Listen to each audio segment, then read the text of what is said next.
Hello everybody, welcome back and happy St. Patrick's Day. This is the Makeso YouTube channel and we made a St. Patrick's Day shirt, of course, and we want to share the process with you. Welcome to our YouTube channel. This is where we showcase various crafts we make, share them with you, and sometimes share the products that we created with that we carry on our Hestai Etsy shop. That sounds like something that you're interested in, go ahead and hit the like button and subscribe to our channel and come on this journey with you. But today we are making this really cool St. Patrick's Day shirt for a bar here locally.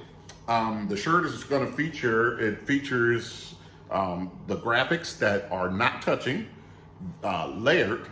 Only one little bit that layers one on top of each other, but for the most part, they're individual graphics from here. And we're gonna shake you through our process, which if you've seen any of our videos, is pretty normal. So if you're ready, come along for the ride. I was gonna do this whole set in a Irish accent. I was gonna try to do an Irish accent. I did one take and looked at it and I said, man, that looks really ugly and racist. And so that is a good example of self-censoring. People should apply that more. So with that said, let's get ready to make a St. Patrick's Day shirt.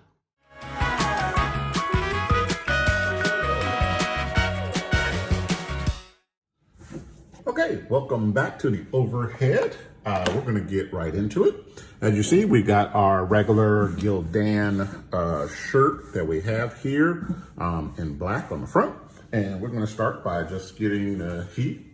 Getting any moisture and getting us nice flat surface to work with. We can go ahead and use our easy press as an iron, as I say, and get it nice and flat. And then we're gonna take our cooling block from there and just give it a nice rub just to cool it down. Again, as I always say, we're not trying, the goal is not to make this cold. The goal is to get it underneath that 150 degrees Celsius or roughly 300 degrees Fahrenheit temperature to get it down so you don't activate your glue while you're working on it. That's the only thing you're doing with your cooling block there. We have our EZT Maximus. This is a custom made one that we do for ourselves here because we like it. It's nice and pretty and with that. But we're gonna go ahead and wrap it around the collar. And as you can only do with the Maximus and the dot system, we are gonna make sure that the dots here line up on both sides, this dot and that dot on the shoulders. And that way it's gonna get us, make sure that we're square in this route. Okay, so as we have our dot system used and we sure that it's straight and not turned on the shirt, that we have it nice and straight, we're ready to line up our graphic. So we're gonna start with the white part of our graphics, the biggest piece here. And these are shirts for a bar, so it's gonna be several of them together. So of course, getting that right center, very important because if some are a little off than others, on a single shirt, not that important. When you're doing multiple shirts, definitely more important. So I would like, this is a double X. So the double X, I'm gonna start right at the center of the shirt and go not to the base of the guy, and have it up just a little bit higher, like right around there. And so every extra large, I know exactly where on the guy I put it so I can make sure that I match each one. The different sizes that I do in the shirts will change where I put them on the shirt. But what I can do is I can make a mental note of where I hit the guide at on that size of the shirt and say, I want that graphic always to hit here. And so like I always say, it's always about not, it needs to be exactly here or exactly there. It needs to be consistent. And that's the main goal of using the t-shirt guide. You want to get it square and set, but you also want to make sure that it's consistent, especially when you're doing multiple shirts in a business type setting. So we've got our easy press set to 150 degrees at 15 seconds. With these, we can do a full press because as we showed you earlier, the way the design is set, they really don't get too very close to each other and they're all directly on the shirt.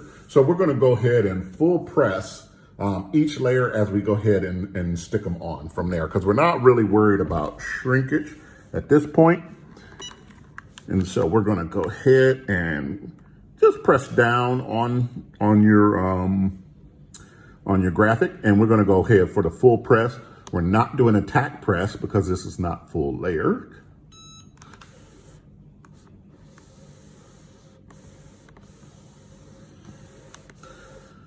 Okay, so after we do a full press, we can go ahead and do a hot peel. And we're gonna just go ahead and peel that right off with the hot peel. And it came off very nicely. Now from here, the shirt is still hot. So to go on to the next layer, you could let it cool naturally or give it a nice rub with the cooling block to bring it down, bring the temperature down. You also help pushing in the vinyl into the fabric when you're doing that. But the main goal of that is to really cool it down so when we apply the next layer of vinyl, we're not activating the heat until we actually want to. And so I'm gonna bend down here to get a good look in here. And everything looks pretty good. Didn't really have too much shrinkage because it's not too close. I think you definitely had some shrinkage, but it's far enough, each graphic is far enough away that it's okay to have that shrinkage. We'll get our next layer down. And we're gonna go ahead and full press that one down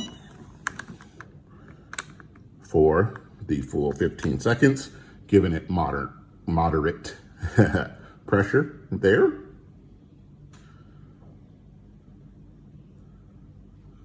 Quickly pull that off. Hot peel again, so we're gonna go ahead and peel that directly off, hot. Take it back. Cool, now we're really cool, again, we're cooling down the shirt from the press so we can go ahead with our next layer. Because we are going to do a full press after all of this. We're gonna get our logo in the middle. And so I'm gonna get my head in here a little bit so we can place that one very nicely.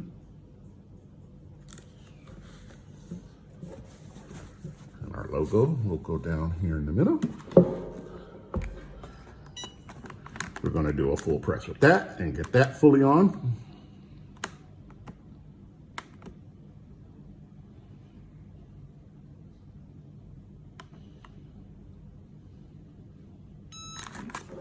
Again, hot peel. We will peel that off nice and hot. That comes off very nice. Cool it down one more time.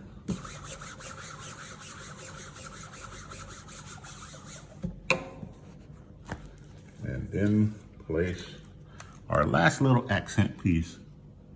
I gotta get my head really in here on that, because this accent piece is really thin. Now this did shrink a little. It's not perfect, and I will probably adjust the rest of them that I do. That when I do the logo, I'm gonna do a tack press next time on that, because that did shrink on me a little bit, but didn't shrink horribly bad.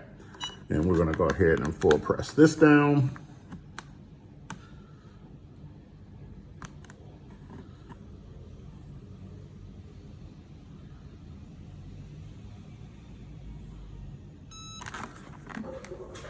And peel that up, which is another hot peel from there. It is very hot. Very hot. And okay, so with this last press, we're gonna do a full press on the whole entire thing. Make sure that all carrier lines and any imperfections from the multiple presses are out of the vinyl, so the vinyl heats up and actually just gooeys itself all together. And at this point, we're gonna really take our cooling box and really aggressively go at pressing it in. So while it's cooling, it's pressing into the fibers of the shirt. Quite hot. So it's still activated and still going, and it's cooling down very quickly, very fast at this point. Once we hit past the point where it's the activation heat, then it's locked in the shirt. It's not going to lock into the shirt anymore at that point. And then we will peel it back, get that crunchy sound that we hear from it going in there. And we've got our full graphic onto the shirt. We're going to go ahead and give you some close-ups and see how you look and to end up the project. Sorry, thanks. Okay, you can see it here, nice up and close, that it's sunk deep into the vinyl. That electric Sizer electric vinyl looks great on here, and the client loved it too. We invite you to go ahead and, if you like this, to subscribe to the channel and hit like, and definitely engage us in the comments. We love doing videos like this and hope you liked it yourself too, and we'll see you in the next one.